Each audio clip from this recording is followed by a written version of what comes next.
မင်္ဂလာပါကျွန်တော်ပါနန်းပွဲနောက်ဆုံးနေ့ကရောက်ဖြစ်ခဲ့တယ်ပေါ့နော်။ဘာအသီးတွေရှိလဲတွားကြည့်တာအဲ့ဒီမှာထူးထူးခြားခြားတွေ့တာတကြားသည်ပေါ့နော်။တကြားသည်အတဲတော်တော်များများတွေ့တယ်အပြိုင်ဆိုင်ရောင်းနေကြတယ်ပြီးတော့စားကျင်စရာလေးအယောင်လေးတွေကဒီကော်ဖီရောင်လေးကိုတန်းနေရပဲ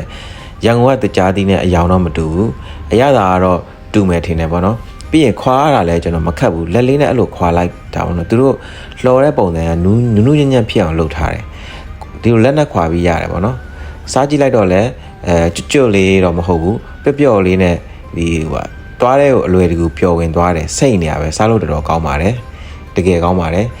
ဒီဟာကတော့ဒါငုံကြော်ပေါ့နော်ကျွန်တော်အစားတော့ကကြက်ပေါက်လာပါညာဆိုပြီးတော့ဂျင်းမိမှာဆိုလို့မဟုတ်ဘူးဗျသူတို့ဂျင်းမထည့်ဘူးဒါတကယ်ငုံကြော်ပေါ့နော်ကျွန်တော်ငုံကြော်ကိုစားကြည့်ပြီးတော့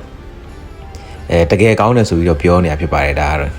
တကယ်လည်းကောင်းပါတယ်စားရတာလေလက်လဲလက်တယ်ဗျပြီးတော့ဒါကတော့ပရိတ်နော်ဥအပြည့်နဲ့ပရိတ်ဖြစ်ပါတယ်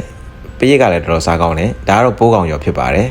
ပိုးကောင်ရော်ပြီးရင်တော့ဒါခရုခင်စားပြစ်ခဲ့ပါတယ်